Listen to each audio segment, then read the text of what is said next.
tutti, parte l'iniziativa, il webinar sulle casse aziendali di solidarietà si confrontano. Un'occasione per avere modelli di riferimento di origine Veneto simili e un'occasione unica per poterci confrontare. Abbiamo tra di noi il direttore, Tiziano Barone, direttore di Veneto Lavoro, che salutiamo e ringraziamo per l'incontro e per la disponibilità, e abbiamo tra le presenze gli elementi importanti, i coordinatori, Fabrizio Campedel, presidente della CSA Luxottica, che ringraziamo nuovamente, Luigi Danieli, presidente Cassa Mutuo Marzotto, e Dario Seccarello, presidente Fidami Porto Marghera. Grazie ancora.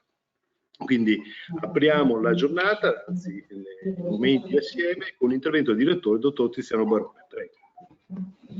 Grazie Mirko e buongiorno a tutti. Con questo appuntamento di Veneto Welfare iniziamo la nuova stagione degli appuntamenti legati al welfare. In particolare oggi affronteremo il tema delle casse aziendali di solidarietà, un'espressione, un'esperienza di nicchia molto particolare che rappresenta un punto di forza per il sistema di welfare della nostra regione. Ricordo anche che la settimana prossima, il 12, faremo il punto sul tema degli accordi di welfare territoriale per le piccole e medie imprese, con la partenza del 17-18, so, un'ora di lavoro insieme. Rispetto al tema di oggi sulle casse aziendali, è importante secondo noi evidenziare l'esperienza proprio come l'origine di come la previdenza è stata gestita con attenzione dalla base. Infatti rappresentano in azioni e esperienze caratterizzate dalla volontà dei lavoratori. Sono state un esempio di lungimiranza e anche di visione illuminata imprenditoriale. Il caso in particolare della Mutua Marzotto, che è nata nel 1861 e quindi ha compiuto 161 anni e ha vissuto 4 costituzioni, quindi ha vissuto un panorama ampio.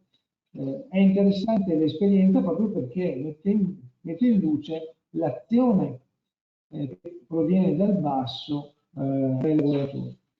Chiaramente nel tempo l'espressione, l'esperienza delle casse aziendali di solidarietà si è integrata con tutto il sistema della previdenza complementare e quindi dell'azione di welfare contrattuale complementare.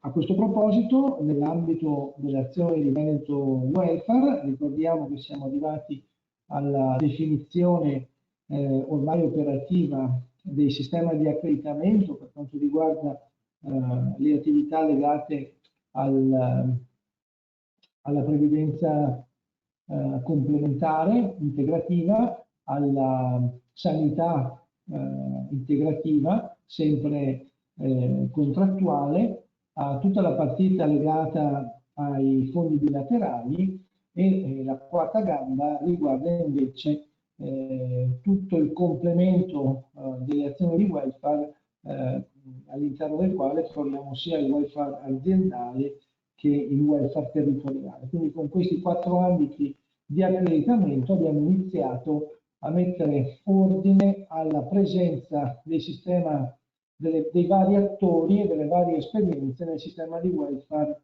regionale presente nella regione del Veneto. A questo punto io ritornerei la parola a Mirko che coordinerà questo tavolo, Mirko Castellet, in modo tale che possiamo fare il punto con i colleghi che ringrazio di Luxottica, di Marzotto e della Fidami di Porto Marghera. contenuto di prospettiva, prevederemo di rimanere nei tempi e diamo la possibilità a chi volesse di porre delle domande attraverso la chat alla fine, alle quali daremo delle risposte mirate da parte dei relatori. Allora, iniziamo le casse aziendali di solidarietà. Modelli a confronto, il tema nel stesso titolo è solidarietà.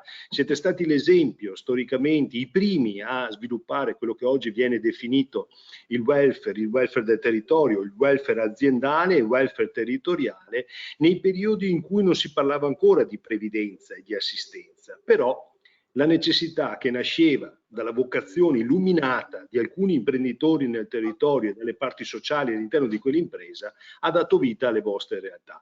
Allora iniziamo immediatamente a sentire queste testimonianze, se possibile, con l'intervento del dottor Fabrizio Campedel, del presidente CSA Luxottica. Se ci può esporre quella che è stata la vostra esperienza, anche con atti concreti, ma soprattutto quello che siete come organismo di equilibrio tra i lavoratori, l'impresa e un territorio che è un territorio che vede in voi un punto di riferimento sociale, non solo imprenditoriale. Grazie ancora per la disponibilità. Allora, buonasera, vi ringrazio per l'invito a questo webinar. Sicuramente nel contesto di quest'oggi noi siamo i più piccoli come struttura, forse anche come numero di associati e anche come anni in esperienza. Sono 27 anni che siamo presenti in Luxottica. Abbiamo visto modificarsi notevolmente la nostra azienda. Io ci lavoro da 35 anni, quando sono arrivato era tutta un'altra misura, adesso diciamo che è un'impresa in cui non si vedono i limiti, insomma. Comunque noi all'interno di questo contesto, 27 anni fa, siamo nati sostanzialmente in questa maniera. Al tempo, metà anni 90, all'interno delle piattaforme per il rinnovo dei contratti integrativi nel nostro settore, per volere sindacale sostanzialmente, un illuminato sindacalista ha portato questa idea. Perché non proviamo a dare ai lavoratori qualcosa che all'interno delle piattaforme dei contratti non si riesce ad avere, non si riesce a contrattare con le aziende un certo tipo di benefit, come li chiamiamo oggi. Cioè, la parola welfare proprio non esisteva. Quindi il ragionamento è stato: portiamo all'interno delle piattaforme e lo esponiamo ai lavoratori la possibilità di creare fra lavoratori all'interno delle singole aziende delle strutture sulla falsariga delle mutue, delle casse mutue di mutuo soccorso del 1200 sostanzialmente, quelle che poi da noi in provincia di Belluno ce n'erano molte, le persone si mettevano assieme, con i pochi soldi che avevano però facevano grandi cose. Poche sono sopravvissute nel tempo, qualcuno si è trasformata, poche sono sopravvissute. Quindi nel 94 è stato firmato l'integrativo Luxottica assieme a CISL e CGL, nel quale c'era la proposta di creare una struttura di questo tipo. Sono state fatte le assemblee fra i lavoratori, non solo in Luxottica, anche nelle altre aziende grandi di filadelfia, in altre aziende in quel periodo. Sostanzialmente solo in Luxottica l'idea è stata o esposta così bene o compresa così bene dai lavoratori che le preadesioni che sono arrivate ci hanno incoraggiato ad andare avanti.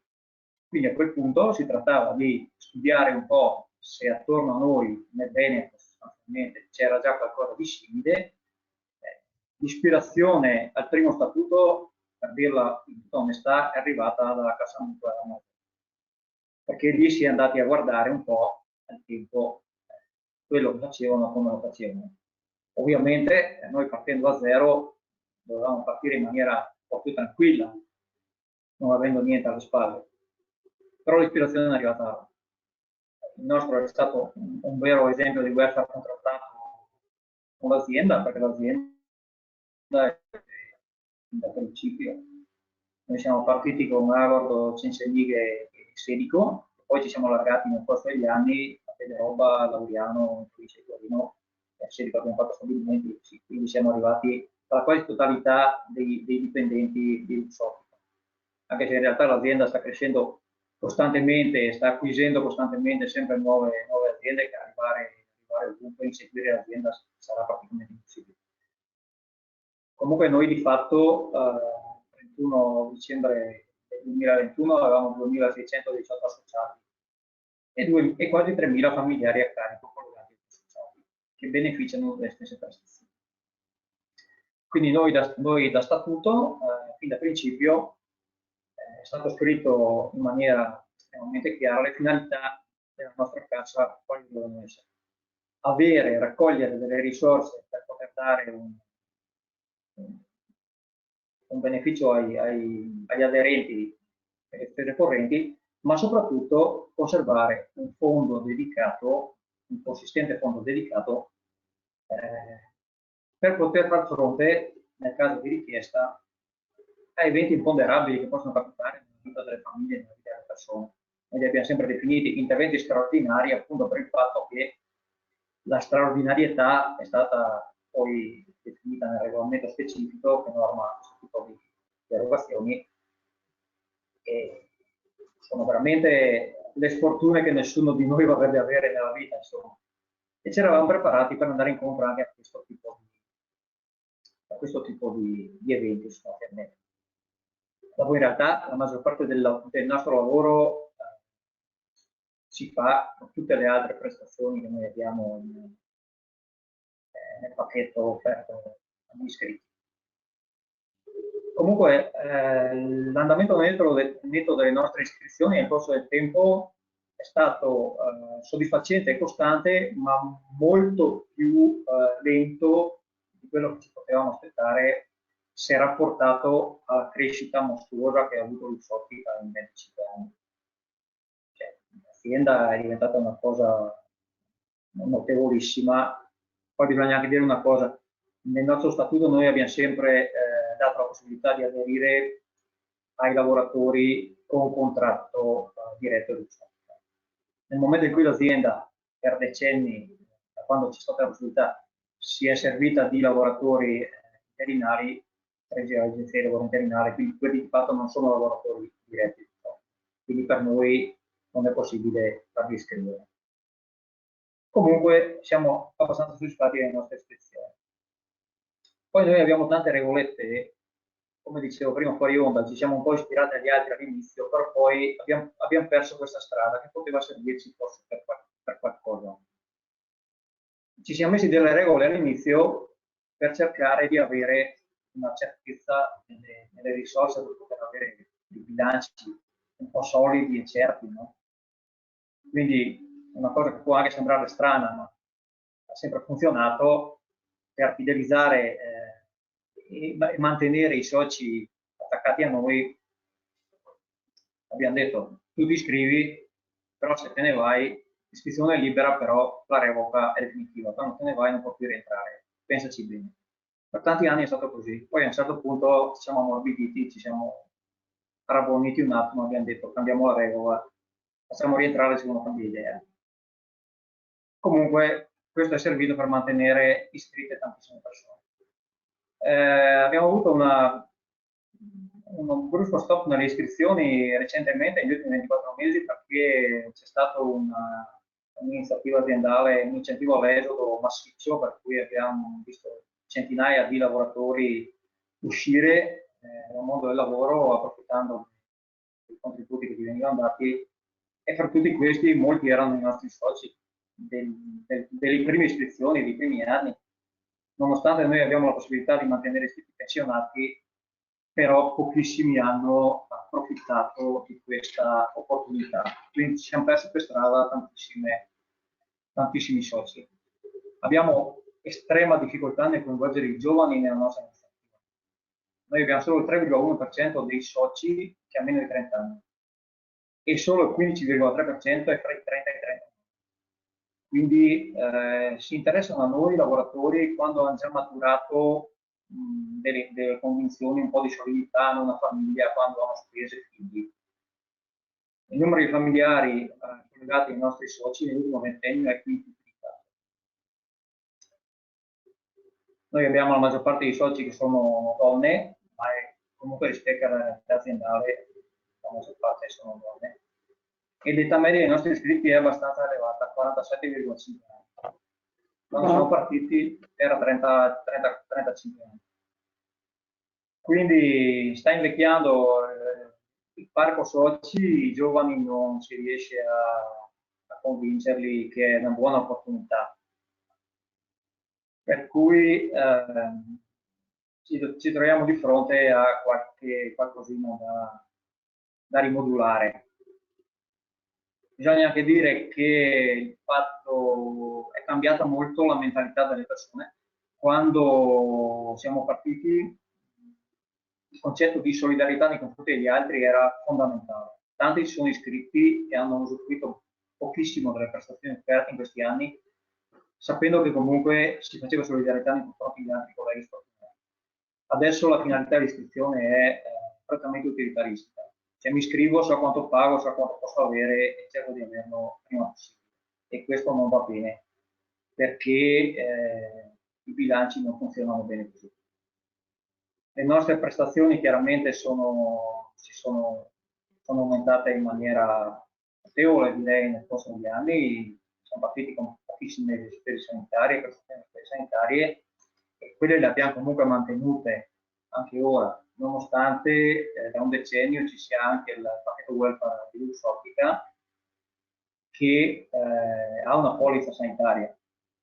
Però le due cose sono abbastanza complementari, perché alcune cose loro non le rimborsano, le rimborsiamo noi, e non avendo trovato un collegamento diretto, non siamo riusciti ad armonizzare bene le prestazioni con l'azienda, non c'è stato la possibilità. Quindi ci siamo un po' adeguati noi nel nostro pacchetto prestazioni per aggirare un po', cercare di gestire meglio le risorse, diciamo.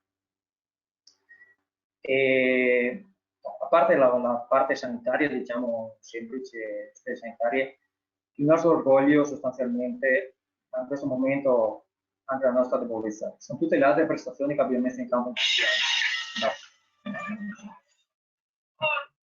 Sono tutte le prestazioni che abbiamo messo in campo in questi anni che si basano sulla filosofia della solidarietà.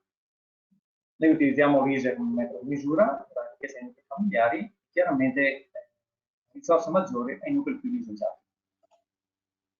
Quindi abbiamo gli assegni maternità, contributi per gli affari economici, borse di studio universitarie, contributi per le famiglie con portatori di handicap, contributi per spese scolastiche, spese fondamentali di disabilità.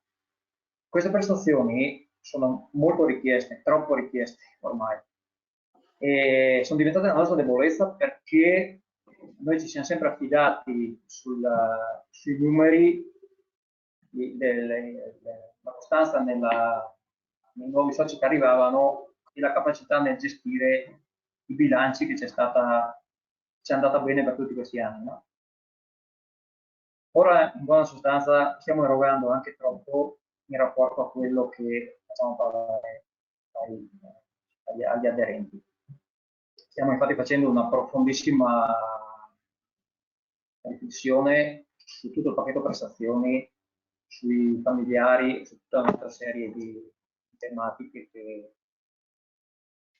che ormai vanno rimodulate se vogliamo andare avanti. Non abbiamo avuto qualche tentativo di approccio con altre non casse ma situazioni un po' similari a noi qui in provincia di Belluno negli anni passati, però o si sono sostanzialmente estinte assieme alle loro aziende prima che riuscissero ad avere un po' di collegamento o qualcosa. Attualmente siamo ancora qui all'interno del perimetro aziendale Luxottica e questo facciamo sulla base dei nostri lavoratori.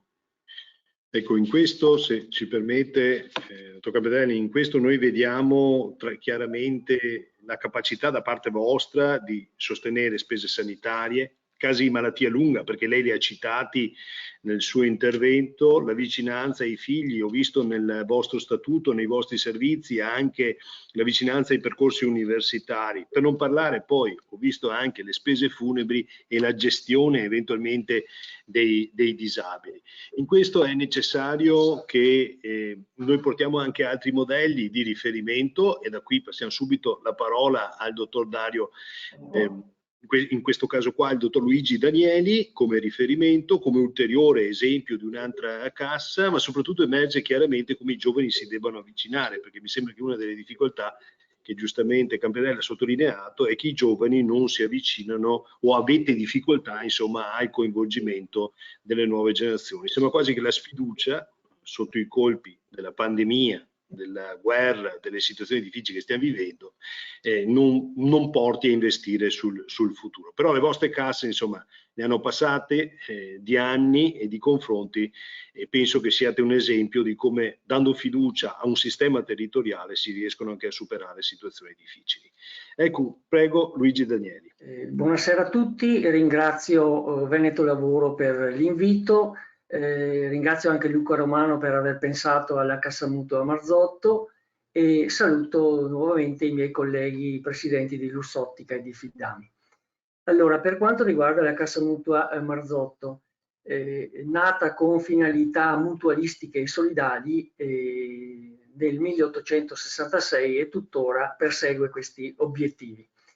Io vorrei, proprio per far capire anche come è nata la Cassa Mutua, ricapitolare una serie di passaggi da allora ad oggi, e lo farò in maniera molto schematica, molto sintetica, ma questo serve a capire l'evoluzione che c'è stata in questi anni e capire anche meglio la situazione attuale.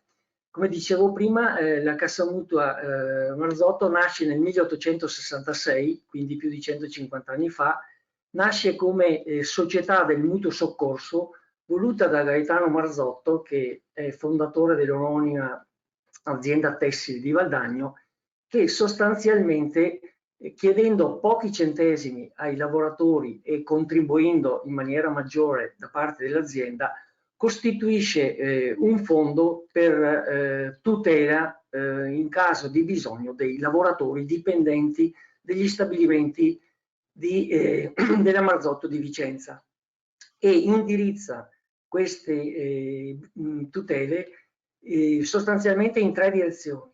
Una per tutelare il lavoratore che è impotente al lavoro, cioè in caso di malattia, di infortunio o di altre situazioni di gravità. Ricordo che allora non c'era nessun tipo di tutela per il lavoratore. A questo si aggiunge una tutela in caso di morte del socio, del dipendente, e poi in caso di finanziare viaggi per l'emigrazione, perché quegli anni erano anni in cui dalla Valle dell'Agno si emigrava. La costituzione di questa società del mutuo soccorso riguardava uomini e donne, operai e operaie della Marzotto, e tenendo presente che le donne in questo caso non avevano diritto di voto, di partecipare all'assemblea. Le finalità erano chiare, quelle della mutualità e della solidarietà, non riguardavano difese sindacali all'interno della fabbrica, non aveva una coloritura politica e in pratica la società del mutuo soccorso conobbe ristrutturazioni aziendali, la crisi del 68, gli scioperi, gli scontri, ma mantenne tutte le iniziative e le presenze che aveva garantito per tanti anni. Nel 1968, quindi più di 100 anni dopo, si costituì la società, la Cassa Mutua Lanifici Marzotto, che ottiene per capacità, corretta gestione e alto numero di associati delega da parte dell'INAM di continuare l'attività. Nel 72 l'INAM toglie delega a tutte le associazioni costituite, che si sono costituite nel tempo, e nel tempo se ne erano costituite moltissime. Allora vi fu fatto un referendum tra gli operai e gli impiegati della Marzotto per continuare l'attività ritenuta utile e nobile nelle sue finalità. Nel 1991 fu fatto un nuovo referendum per mantenere l'iscrizione nel momento in cui si passava da operai attivi a pensionati, perché fino ad allora la Cassa Mutua Marzotto aveva come soci soltanto i dipendenti attivi. Questo passaggio fu fatto nel 91. Nel 2007, tramite un altro percorso referendario, si diede accesso ad altri operai ed impiegati di aziende del territorio, perché precedentemente la Cassa Mutua Marzotto era esclusivamente indirizzata ai lavoratori degli stabilimenti della Marzotto. Nel 2014 la Cassa Mutua Marzotto, per inglobamento, recepisce soci della Cassa Mutua Lanerossi, che si erano ridotti in termini numerici e non erano più in grado di gestire la loro situazione specifica. Alcune altre note. Allora, la nostra è un'associazione senza scopo di lucro, è totalmente finanziata dai soci. Noi non abbiamo nessun tipo di contributo da parte dell'azienda. L'unica cosa che noi abbiamo dall'azienda e dalle aziende che si sono associate successivamente, abbiamo soltanto la gestione praticamente economica, tecnica, finanziaria, che permette una trattenuta in busta paga dei lavoratori che hanno aderito, che sono soci, e il versamento a fine mese alla Cassa Mutua Marzotto. Abbiamo una situazione di vantaggio dal punto di vista fiscale, perché le società senza scopo di lucro come la nostra è esclusivamente finanziata dai lavoratori, in pratica permette di avere dei rimborsi in percentuale rispetto alle spese mediche, e poi comunque nella dichiarazione dei redditi dichiarare la totalità della spesa senza tener conto della quota che è stata sostanzialmente erogata dalla Cassa Mutua stessa. La gestione viene fatta da un consiglio di amministrazione composto da 11 componenti che rappresentano gli attivi, operai e impiegati e i pensionati. Abbiamo il nostro statuto, un regolamento che prevede tetti minimi e massimi sia per quanto riguarda la quota di adesione minima e la quota di adesione massima, e sia per quanto riguarda i rimborsi. Noi abbiamo 2 uffici, uno a Valdagno, uno a Schio, assistiamo 2000 soci con i loro familiari, figli, eccetera, eccetera. Come vi dicevo prima, i rapporti con l'azienda Marzotto e con le altre aziende riguardano soltanto gli aspetti tecnici e amministrativi. Molte delle cose che vi ho detto le trovate anche nel nostro sito. Per chiudere vorrei far presente 2 aspetti critici che noi ci troviamo ad affrontare. Il primo aspetto lo ha citato anche Fabrizio poco fa, e io l'ho ben presente. Io mi ricordo che 45 anni fa, quando sono andato a lavorare alla Marzotto, in sostanza i miei colleghi di lavoro mi dicevano: adesso questa è la delega del sindacato, decidi tu a quale sindacato aderire, e questa è la delega della Cassa Mutua. Qui cerca di aderirvi e spera soltanto di non averne mai bisogno, perché questo vuol dire che stai bene, non hai nessun problema e i tuoi soldi che versi andranno a chi è meno fortunato di te. Dico questo perché adesso le cose sono sostanzialmente cambiate. Adesso chi aderisce alla Cassa Mutua vede se ha un ritorno da questo punto di vista, e quindi è evidente le difficoltà che noi abbiamo e che noi riscontriamo anche nelle nuove adesioni. L'altra questione problematica, l'ultima, è quella che riguarda l'introduzione nei contratti collettivi nazionali di lavoro, e anche alla Marzotto questo è successo, delle nuove forme di tutela del welfare, in particolare dal punto di vista prima previdenziale ma adesso sanitario, che naturalmente non favorisce l'adesione di nuovi soci alle casse mutue integrative. Fortunatamente, per quanto ci riguarda, i lavoratori attivi della Marzotto non hanno scelto una o l'altra, ma in questo momento stanno mantenendo sia una che l'altra, che ci dà chiaramente quello spazio e quella possibilità di di andare avanti in una certa prospettiva. Certo che i problemi esistono, le difficoltà esistono, perché l'età media si sta alzando anche dei nostri soci, l'adesione dei giovani è abbastanza complicata, lo fanno chi magari si sposa, chi ha dei figli, quindi mette insieme la propria adesione con la tutela anche delle necessità che può avere la famiglia, e quindi le problematiche da qui in avanti ci sono.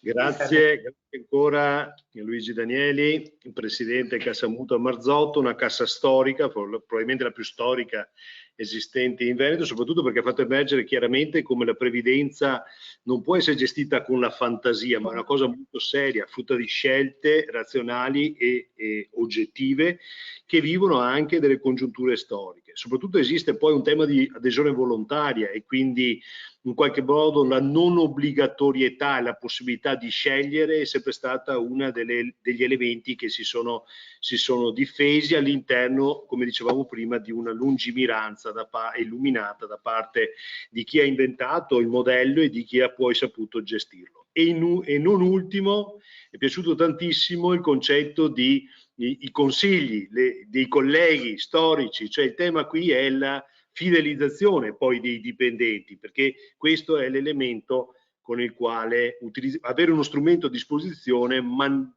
possibilmente non utilizzarlo, perché vorrebbe dire stare bene e non averne necessità. E su questo modello, quindi con questa visione, passiamo a un ulteriore approfondimento da parte del dottor Secarello, Dario Secarello, del presidente Fidami Porto Marghera, come ulteriore esempio. Noi abbiamo visto come abbiamo 3 esempi di casse di solidarietà che hanno matrici, hanno una vocazione simile, ma hanno matrici, gestioni, dinamiche che si differenziano. Sentiamo un po' qual è la vostra esperienza. Buon pomeriggio a tutti. E intanto noi la prima differenza che forse posso notare è che sia per quanto riguarda la cassa della Luxottica che quella della Marzotto si identificano con un'azienda, diciamo, con una specificità. La nostra è nata come cassa diciamo, aziendale del petrolchimico di Porto Marghera, che quando è nata a fine 1968 con il 10-12 del 1968 si chiamava FIAMI, Fondo Integrazione Assistenza Malattie e Infortuni. Il petrolchimico in quel momento era formato dalla Montecatini Edison e dalla Châtillon, 2 aziende che avevano fondato questa cassa. I lavoratori di queste 2 aziende avevano fondato questa cassa aziendale di solidarietà. Nasce da un accordo di armonizzazione tra 2 aziende che si sono unite, la Montecatini e la Edison. E l'accordo di armonizzazione, all'articolo 5, parlava di la possibilità di costituire associazioni volontarie aventi lo scopo di integrare economicamente a favore degli iscritti il trattamento previsto dagli enti assicurativi e previdenziali nei casi di malattia o infortunio superiore ai 15 giorni. E nasce quindi come integrazione alla malattia e all'infortunio, non nasce come una cassa, un fondo diciamo sanitario come lo intendiamo adesso, perché in quegli anni il problema principale era chi andava in malattia o in infortunio non percepiva uno stipendio, percepiva ai primi giorni uno stipendio e poi non percepiva più niente. Questo fondo nasce per integrare, per aiutare queste persone che hanno questo tipo di infortunio o di malattia. L'atto costitutivo si compone di 2 parti, si componeva di 2 parti, lo statuto e il regolamento. Statuto che è rimasto pressoché uguale, con una grossa variazione negli anni 80. È negli anni 80 che lo statuto si modifica e prevede anche l'iscrizione dei figli della moglie, del marito, eccetera. Parlo di moglie perché il petrolchimico era sostanzialmente una zona esclusivamente maschile, poche donne ci lavoravano dentro. E quindi familiari a carico dai primi anni 80 possono entrare dentro il Fidami. E rimane invariato fino ad adesso lo statuto, i figli possono rimanere fino al 26esimo anno d'età, 6 studenti.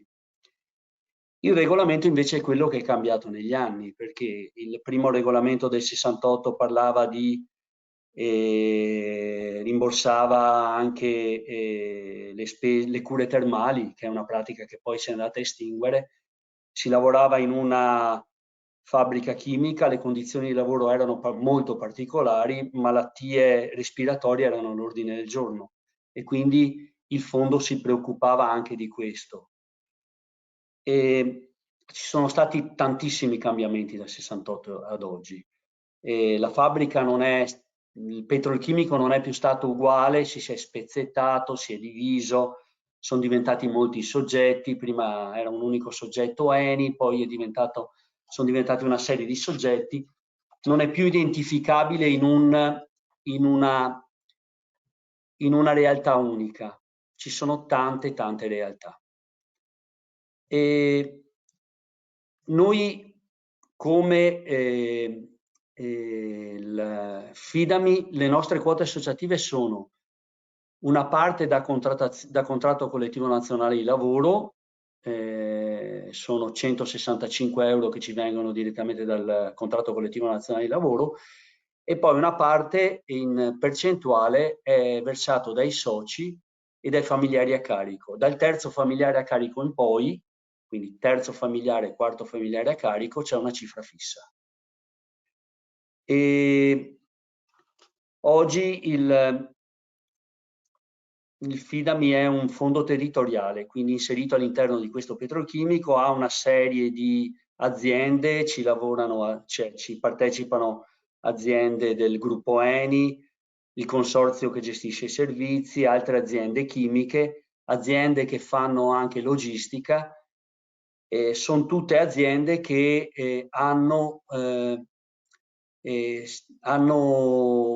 diciamo, sono nell'orbita di quello che dice lo statuto. Il fondo viene gestito a livello locale. Gli organi sono un presidente, un vicepresidente, un consiglio di amministrazione composto da 13 consiglieri di amministrazione, 12 di nomina sindacale e 1 di nomina aziendale. Ha 2 revisori di conti, 1 di nomina aziendale e 1 di nomina sindacale. Il componente del consiglio di amministrazione di nomina aziendale non può fare il presidente. Il consiglio di amministrazione ogni 3 anni elegge il presidente e il presidente è a rotazione. Ogni componente sindacale ogni 3 anni elegge il presidente, una componente sindacale ogni 3 anni elegge il presidente. Si è scelto di fare si è deciso di fare questo tipo di scelta qua per evitare rendite di posizione e quindi dare un continuo ricambio alla presidenza. Il fondo ha spese di gestione abbastanza basse perché tutte le cariche sono a titolo gratuito e non c'è nessun tipo di rimborso spese, vengono effettuati i consigli di amministrazione in orario di lavoro e quindi con permessi sindacali e altro, non ha spese particolari. E come gli altri fondi anche noi abbiamo problemi per quanto riguarda i fondi nazionali, nel senso che i sindacati nazionali spingono molto per far entrare i lavoratori nei fondi nazionali e quindi anche noi abbiamo il problema di dover mantenere, diciamo, questa nostra specificità. Da noi non c'è il problema se io faccio una differenza con gli altri fondi, da noi non c'è il problema dell'inserimento dei giovani, della disaffezione dei giovani, perché quando un lavoratore da noi viene assunto, i nostri uffici del personale propongono il fondo. Essendo un fondo che ha anche una consistente quota aziendale, diciamo che il lavoratore giovane aderisce quasi automaticamente, sapendo che eventualmente se non aderisce questi soldi non gli entrerebbero praticamente. Il nostro regolamento prevede che ci siano 24 mesi dalla data di assunzione per potersi iscrivere, dopo non si possono più iscrivere. Non c'è la possibilità di togliere l'iscrizione e poi riscriversi, perché molte volte l'abbiamo, diciamo, eliminata questa cosa, perché molte volte c'era capitato che le persone si toglievano l'iscrizione, nel momento in cui avevano spese consistenti si riscrivevano. Il fondo rimborsa in percentuale il 70% delle spese sostenute, rimborsa con una percentuale più alta i ticket sanitari, perché incentiviamo il ricorso alla sanità pubblica, e rimborsa la spesa odontoiatrica, che è quella che pesa in maniera assoluta, con una percentuale molto più bassa, sotto il 50%. Allora, le prospettive del nostro fondo a livello di condizioni di equilibrio economico-finanziario non abbiamo problemi, perché noi annualmente tariamo rimborsi in base al nostro equilibrio economico-finanziario. Se i rimborsi sono superiori alle entrate, mettiamo a posto le percentuali dei rimborsi. Il problema principale che il FIDAMI ha avuto in questi anni è che il petrolchimico di Porto Marghera è una realtà che sta avendo un calo di lavoratori consistente, dovuto sia alla chiusura di aziende che ai pensionamenti, e questo, faccio un esempio, nel 2008 avevamo all'incirca 2000 dipendenti e 2000 familiari, adesso siamo a 750 dipendenti e altrettanti familiari. Noi scontiamo il fatto che il petrolchimico non è una realtà in sviluppo come la luxottica, tanto per essere abbastanza onesti. Stiamo puntando a una revisione dello statuto e a pensare di poter aprirci anche ad altre realtà industriali che non siano proprio dentro il petrolchimico, per provare a vedere di dare un po' di sviluppo a questo fondo. Faccio una considerazione finale. Io trovo che le casse aziendali debbano assumere un ruolo sempre più centrale, sia per la tutela della salute che per la prevenzione dei lavoratori. Debbano essere utilizzate principalmente come medicina preventiva. Ed è in questa ottica che, secondo me, si devono cominciare a firmare accordi anche con i datori di lavoro che tengano conto del progressivo invecchiamento della popolazione lavorativa, perché la riforma Fornero ha modificato la struttura e il mondo del lavoro. Io faccio quasi 58 anni, all'età di mio padre era impensabile lavorare ancora a questa età.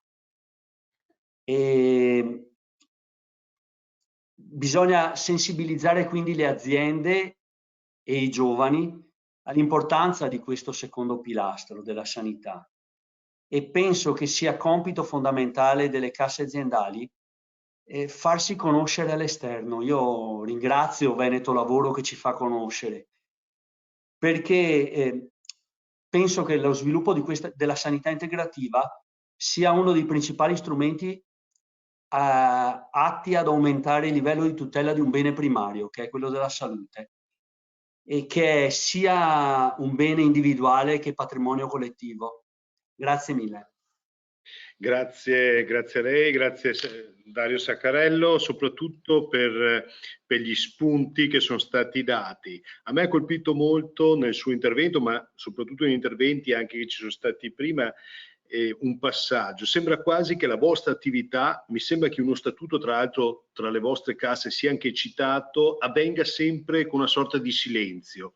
Citate due, previsto che sia costituito un fondo denominato dedicato agli interventi, ma il fondo è vincolante, significa che può essere utilizzato solo per pagare certi interventi straordinari. Per scelta, cito la precisazione di un vostro fondo, è mai pubblicizzato in alcun modo. Questi interventi devono rimanere in silenzio e devono essere fatti comunque con una logica di aiuto alle persone che vi aderiscono. In un periodo storico dove delle volte il volontariato viene in qualche modo evidenziato anche oltre i limiti, voi siete anche un esempio di modello come operare nei confronti dei vostri soci. Quindi non si pubblicizza, infatti lei giustamente dice abbiamo bisogno di far conoscere le nostre casse, farle conoscere il più possibile, ma sembra sia anche un modello, un vostro modello, un modello culturale che permette di contenere quella che è un'eccessiva diffusione. Quello che va valorizzato e l'obiettivo di Veneto Welfare è il modello che voi diffondete come elementi, ma soprattutto come interlocutori primari nella solidità e solidarietà sociale. Che un periodo come questo, se mi permette, contiene anche le disuguaglianze sociali, non solo in impresa ma soprattutto nelle realtà locali.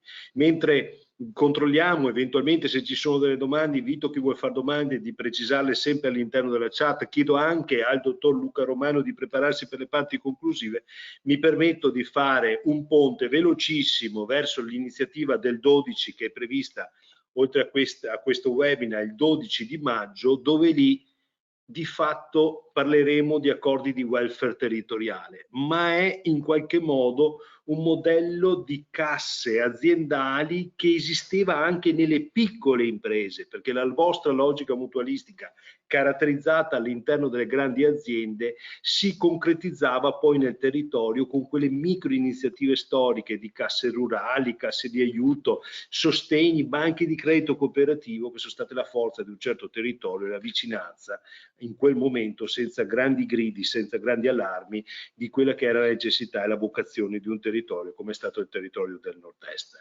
Vediamo se ci sono delle domande, altrimenti passiamo all'intervento del dottor Luca Romano. Mi sembra non ci siano domande, poi se si presentano ulteriori interventi successivamente o quesiti li ponemmo verso la fine e chiedo al dottor Luca Romano di sedersi al mio posto per le conclusioni complessive o comunque per una riflessione trasversale tra quegli interventi che sono stati posti.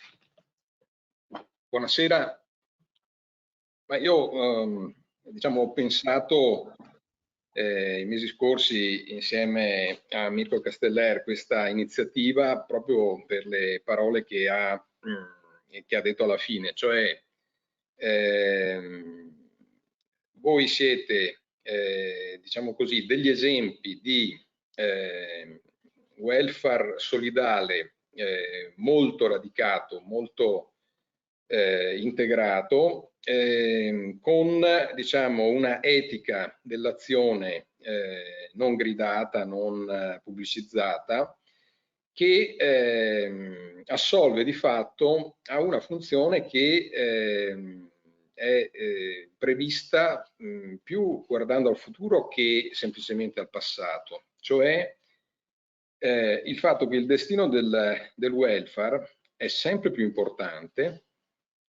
Non mi ricordo se oggi o ieri c'era su un giornale bellunese una barista di Mel che diceva non trovo personale neanche pagandolo 1.300 euro a mensilità per gli orari, perché nessuno può pensare che noi possiamo fare il welfare come Luxottica, perché questo evidenzia un dato di fatto, cioè la differenza che esiste fra la parte di salario reale tradotto in welfare quando esiste dentro le mura dell'impresa, e deve essere impresa importante, impresa grande, impresa media, impresa strutturata, e invece quando, soprattutto nel lavoro polverizzato, nell'occupazione frammentata dei servizi, questa parte di welfare, questa parte di salario reale tradotto in servizi non esiste. Quindi il futuro è fatto di modelli che riprendono un elemento basico della vostra esperienza, che è sostanzialmente l'elemento di auto-organizzazione dei sistemi di welfare partecipati e capaci quindi di non interpretare il ruolo del welfare nel rapporto fra individuo isolato e piattaforma online, ma nel modo stesso di funzionare, ovviamente anche attraverso le nuove tecnologie, costruire anche società, costruire relazioni, costruire rapporti, costruire comunità. E mi sembra un esempio diciamo estremamente importante.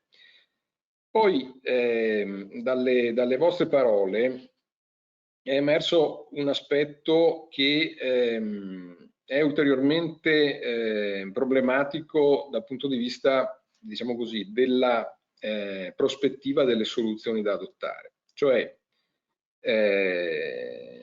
avete insomma ripercorso la storia e naturalmente sia la funzione del welfare incardinato sullo Stato e quindi pubblico, sia la dimensione del welfare più o meno assorbita nella contrattazione e dei contratti nazionali, la problematicità del welfare nella contrattazione di secondo livello e il fatto che sia l'esistenza di una pluralità di centri di regolazione, di normative e di schemi contrattuali obbliga ovviamente le casse come le vostre a ragionare con una grande duttilità dal punto di vista strategico.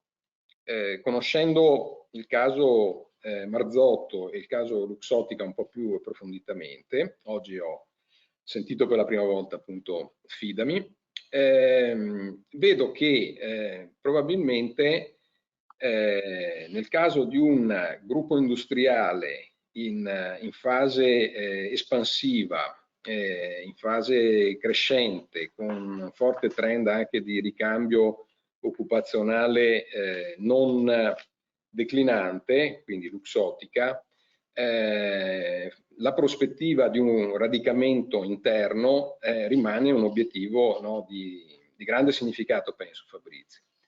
Mentre nel caso Marzotto è indubbio che la contrazione occupazionale, l'invecchiamento e anche diciamo, le modalità di evoluzione del gruppo che ha diciamo, nei scorsi decenni delocalizzato potrebbero far pensare a un'evoluzione che rafforzi i legami e le alleanze con il territorio. Quindi situazioni diverse, modelli diversi e non dobbiamo, diciamo così, fasciarci la testa se intervengono alcune normative, penso per esempio all'assegno unico per i figli, no, che è stato varato dal governo Draghi, sia un elemento che comunque comporta un riallineamento un po' di tutte le iniziative e non penso sia una capacità, diciamo così, diminuita il fatto che rispetto alle iniziative aziendali le casse sperimentino delle iniziative che lavorano su bisogni latenti, su bisogni interstiziali, su bisogni non coperti dall'iniziativa statale o l'iniziativa datoriale. E diciamo su queste esperienze spero che si possa continuare non solo a lavorare ma anche a produrre pensiero, a produrre schemi di iniziativa che possano essere anche di esempio per altre realtà. Vi ringrazio e ricedo la parola al dottor Casteller che tirerà e ci saluterà. Grazie dottor Luca Romano per la particolare, interessante sintesi conclusiva. Voglio ringraziare anche tutti i relatori.